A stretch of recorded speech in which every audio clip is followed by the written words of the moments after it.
tidak ada kewajiban bangsa Indonesia memasang foto wakil presiden. Oh, Tidak ada maksudnya, oh, undang-undang. Jadi yang diatur oleh Undang-Undang nomor 24 tahun 2009 itu tentang lambang negara itu, yang di lambang negara ini dijejerkan, dipasang dengan foto presiden dan wakil presiden, maka lambang negara harus ada di atasnya. hmm, hmm, hmm. Jadi satu-satunya kata-kata di dalam undang-undang itu Apabila, apabila. Jadi hmm, apabila hmm, apabila dipasang maka lambang negara Garuda harus di atas, bendera di sini. Nah, hmm, tetapi tidak ada kewajiban untuk memasang. Nah, kewajiban memasang foto presiden wakil presiden itu ada di surat edaran menteri. Kan tidak ada kewajiban. Wapres itu untuk apa sih? hmm. Apalagi kan ini juga untuk jurisprudensi ke depan itu, bahwa ke depan itu yang dipasang itu cuma lambang negara dan presiden. Diskusi Forum Tanah Air di Grand Kemang itu sampai sekarang ini masih berlanjut ya. Reaksinya macam-macam, bahkan yang cukup mengejutkan itu datangnya sendiri juga dari Kapolri itu melalui humasnya Kapolri itu menyatakan bahwa tidak ada tempat buat premanisme itu, kalau bahasa orang Medan libas pokoknya semua premanisme ini. Jadi ada satu apa ya, perkembangan yang menarik, tapi ini masih kita pasti tunggu lebih jauh karena ini kan memang di era di ujung pergantian rezim. Jadi memang orang kelihatannya pada wait and see. Jadi yang kemarin itu salah masuk aja dan kemudian digebukin rame-rame gitu. Nah, soal itu saya ajak Anda untuk ngobrol dengan salah satu aktivis pro demokrasi, Adi Masardi. Assalamualaikum, Mas. Waalaikumsalam warahmatullahi wabarakatuh, Bang Yusuf. Yes. Ya, Kemarin akhirnya teman-teman pro demokrasi ketika bikin acara di Al Jazeera ya, hari hari Selasa ya, itu aman ya. hari Jadi Selasa. ya, saya lihat polisi banyak berjaga-jaga tapi nggak ada preman yang datang. Ini berkat mereka pada kelihatannya premannya pada apa? Pada ngumpet dulu, atau kalau ada order dia nggak mau, atau yang memberi order udah nggak mau karena tahu begitu dampaknya apa, jadi backfire gitu terhadap mereka ya setelah peristiwa di Grand Kemang itu. Iya, Bang Yusuf, yang kemarin itu kan yang kita bikin acara di Al Jazeera itu kan Hmm. setelah kejadian di Kemang. Kemudian Ya. saya ngobrol sama teman-teman, sama Faisal Asegaf sebagai inisiatornya. Ya bilang, kalau acara kita ini diganggu, Hmm. kita dari sini akan langsung ke Mabes Polri minta Kapolri mundur. Oh Karena gitu. tidak bisa menjalankan. Dan ternyata kemudian kita juga kamu komunikasi juga dengan teman-teman di Polda. Saya Mm-mm. bilang ini. Nah, tetapi melihat kasus yang Kemang itu, Mm-mm. kita kan ribut ini siapa dalangnya, apa tujuannya, apa maksudnya. Mm-mm. Eh, kita sih teman-teman melihat bahwa ini bukan hanya sekedar membahas kasus per kasus, Mm-mm. tapi tujuan kasus Kemang ini kita angkat, kita besarkan itu, kita teliti itu agar hal ini tidak jangan terjadi lagi di masa depan. Mm-mm. Nah, kita kan selalu melakukan pembiaran ini menjadi kebiasaan. Eh, Contoh soal persekusi, pembubaran acara ini kan eh, muncul sejak zaman era Joko Widodo Mulyono ini. Mm-mm. Kita masih ingat dulu misalnya bagaimana Ustadz Abdul Somad, Rocky Gerung di mana-mana dipersekusi, dan caranya kan sama, Bung Mm-mm. Hersub. Pertama-tama ada demo, Mm-mm. kemudian polisi datang kepada kita, kepada yang mau bikin acara, acaranya tolong dibubarkan saja agar tidak terjadi huru hara. Mm-mm. Kan gitu, selalu begitu. Kitanya yang diteror, diintimidasi agar tidak melanjutkan acara, bukan perusuhnya. Nah, selalu yang digunakan itu berkali-kali. Kemudian ketika kita bikin dengan Pak Gatot, Pak Din Samsudin, dengan Pak Prof. Rohmat Mahad, dan teman-teman yang lain bikin koalisi aksi menyelamatkan Indonesia, hal itu juga yang terjadi. Jadi agar tidak terjadi huru hara, kita tidak boleh bikin acara. Mm-mm. Mereka paham ada demokrasi, si petugas-petugas itu. Tapi kan alasannya untuk menjaga keamanan, tolong ini dibubarkan. Jadi selalu kita pegiat demokrasi yang diancam, yang disuruh untuk berhenti agar tidak terjadi huru hara, bukannya polisi menerapkan pembuat huru haranya. Dan itu juga yang terjadi terakhir di Kemang kan. Kita kan yang disuruh bubar, dan mereka juga menjadi juru bicara para preman itu. Nah, eh, kemudian saya pelajari terus panjang, sebetulnya sudah cukup lama juga. Ini tujuannya apa? Tujuannya memang yang pertama adalah teror. Dan sebelum-sebelum ini, ketika acara-acara kami, acara-acara Ustadz Abu Somar, acara Rocky dipersekusi, kemudian tidak jadi digelar, bahkan bahkan yang diselenggarakan oleh kampus pun. Jadi kita melihat selama ini, sebelum-sebelum ini, kalau terjadi hal-hal semacam itu, cenderung teman-teman civil society kan mendiamkan karena tidak merasa tidak ada sangkut pautnya dengan mereka. Nah, saya bilang ini sikap civil society yang salah.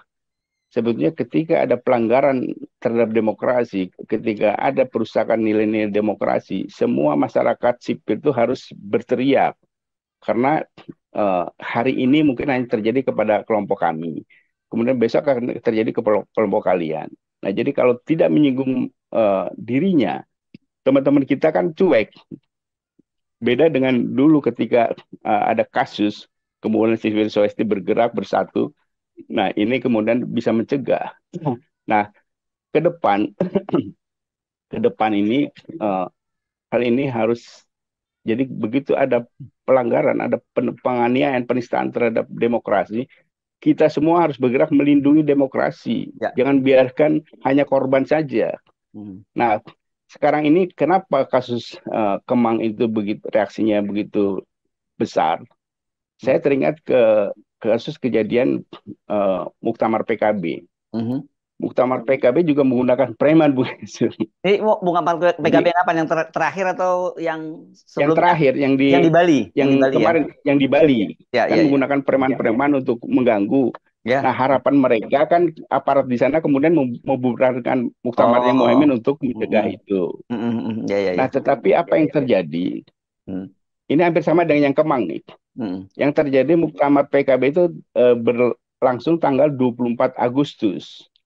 Setelah tanggal 22 terjadi demonstrasi masyarakat sivil yang luar biasa yang merongrong wibawa istana.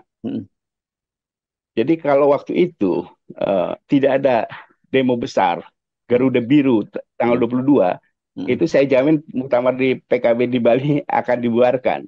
Ya, ya, ya, ya. Nah, pada saat yang sama mereka bikin muktamar tandingan. Nah, kemudian ketika ada dua muktamar melahirkan dua kepengurusan, kemudian didaftarkan ke Kumham, Kumham hanya mengakui yang non Muhaimin udah selesai urusan. Nah, sialnya ada peristiwa, tapi yang menguntungkan buat Muhaimin itu, buat teman-teman PKB itu, ada peristiwa tanggal 22 Agustus itu. Yang gagalnya Sehingga ini aura ya, istana revisi pilkada itu ya, revisi revisi. undang-undang pilkada ya. Ya. Kayak anti dinasti itu sebetulnya bukan sekedar bukan sekedar anti pilkada, ini kan sudah karena sudah muak melihat perilaku Joko Widodo ini. Kemudian muncul itu keinginan istana beleret, pengaruhnya kemudian raja-raja di Bali, aparat di Bali juga paham bahwa ini sudah tidak bisa dipertahankan lagi, tidak bisa lagi kita ikuti perintah-perintah istana. Karena pada hari yang sama, tanggal 22 Agustus itu, teman-teman di PBNU itu kan dipanggil ke istana untuk membicarakan soal PKB. Bagaimana men-take over PKB ini. Cuma alasannya kemudian soal tambang. Sebenarnya intinya mau skenario pengalihan itu. Nah, tetapi kemudian diuntungkan oleh peristiwa tanggal 22 Agustus. Nah, peristiwa Kemang diuntungkan oleh tanggal 1 Oktober. Apa itu? Ketika tanggal 1 Oktober tidak ada tepuk tangan sama sekali kepada Presiden Joko Widodo. Ya, ya, ya, oke. Arus balik sudah ada. Nah, polisi-polisi aparat kita semua orang sudah melihat bahwa ini sudah tidak ada pamornya lagi. Buat apa dipertahankan? Nah, itu sebabnya acara kemarin di Kemang itu, huru hara di Kemang itu langsung disambut luar biasa oleh semua pihak, bahkan oleh aparat sendiri. Kan biasanya kalau terjadi itu sebelum tanggal 1 Oktober kemarin, sebelum terjadi tidak ada tepuk tangan buat Joko Widodo, itu lain lagi soalnya. Percaya saya. Ketika auranya sudah selesai, kemudian Kapolri juga berani harus ditindak segala macam ini. Kan baru kemarin itu Kapolri minta premanisme di Indonesia tidak ada tempat. Kemarin-kemarin kemana? Nah, kemarin-kemarin masih ada Presiden Mulyono itu. Nah, jadi ini asal target muasalnya itu ya, bab apanya, the mother of evil-nya ini adalah Mulyononya itu gitu ya. Mulyono betul. Begitu contohnya itu kan PKB selesai aman tentram setelah pengaruh istana hilang. Dilibas oleh Garuda Biru. Nah, kasus Kemang ini mencoba dan semua orang merespon, tidak terkecuali mau yang sedang ada di pemerintah pejabat atau bukan merespon pro demokrasi seolah-olah. Karena pamor Mulyono itu sudah hilang sama sekali. Nah, ini yang penting. Karena itu kalau kita yakin bahwa pada akhirnya kali ini mm. intelektual dadernya itu akan dibuka oleh kepolisian karena sudah Oh, bukan bagian dari mereka lagi. iya iya iya. Nah, Iya. siapa sih intelektual dader ini? Mm, Ini kan kita lihat tujuannya. Tujuan selama ini ya mm, kasus-kasus premanisme. mm, Pertama itu bukan kepada kitanya. mm, Kalau kita kan sudah mewakafkan jiwa raga kita untuk negara, untuk bangsa, mm, kita berani mati, di apa-apa kita udah siap. mm, Nah, tetapi partner-partner kita yang pasti belum siap. mm, Kalau misalnya kita bikin acara di hotel atau di restoran, pasti ditanya acara apa nih? Ini ada Dimas Hadi, ada Hersu, ini pasti suara kita takut takut mm, diserbu. mm, mm, Bukan karena mereka nggak berani, tapi ada ketakutan sendiri. mm, mm, Nah, kan ini saya pernah mengalami itu ketika di kami. Kita mm, sih nggak ada masalah, kita berani menantang itu. Tapi mm, penyelenggaranya, panitianya, lokalnya nggak berani. mm, Yang diberi tempatnya nggak berani. Akhirnya kita nggak jadi. Nah, kita akhirnya kan cuma ngobrol-ngobrol di rumah-rumah aja, di tempat-tempat yang berbeda. mm, Nah, ini yang menarik ini. Ketika kami mulai digerakkan tahun 2018, mm, kami mulai bergerak tahun 2018. mm, Itu tidak lama kemudian muncul asosiasi baru yang kita, ada kita. Nah, di kita ini teman-teman saya banyak di situ. mm, Mereka paham. mm, Nah, ketika aura istana sudah hilang, mereka ngobrol sama saya. mm, Mereka menjelaskan bagaimana mereka dipanggil di istana negara di Setnek, ada praktik segala macam itu untuk mendesain mm, kita untuk mengganggu gerakan kami. mm, mm. Kita itu apa Jadi ya ada unsur singkatannya ya? praktik Kita itu. ya. Kita itu Kita itu apa ya? Koalisi Indonesia apa sih nggak jelas. siapa? Oke, oke. Ada. Ada itu ya. Hmm. Nggak terlalu eksis Untuk soalnya ya. untuk Ya. ya untuk menandingi kami, tetapi di lapangan itu bergerak. Kalau kita bikin acara, mereka bikin acara, dan mereka Oh. bisa, kita nggak. Hmm. Gitu. Hmm. Jadi, nah si teman yang di kita itu, dia bilang kita dibubarkan karena nggak ada izin. Hmm. Loh, nggak ada pemberitahuan. Padahal kita sudah ada pemberitahuan. Nah, mereka kok bisa? Mereka sudah ada izinnya. Padahal temanku bilang, aku cuma datang aja ke situ. Nggak ada yang ngurus izin. Polisi ngurusin izinnya. Oh, oke oke. Ya. Bisa begitu. Hmm. Memang jahat ini rezim Hmm. untuk merusak demokrasi. Hmm. Artinya kan eh, ini tujuan mereka ini Hmm. agar eh, diskusi-diskusi yang membongkar kejahatan-kejahatan rezim ini berhenti. Hmm. Berhenti karena tempat-tempat penyelenggaranya nggak berani. Hmm. Hmm. Nah, tetapi mereka salah hitung ketika terjadi peristiwa 1 Oktober. Hmm. Gerakan 1 Oktober di MPR itu yang tidak ada tepuk tangan sama sekali Hmm. untuk presiden yang junjungan mereka. Hmm. Nah, jadi saya melihat sih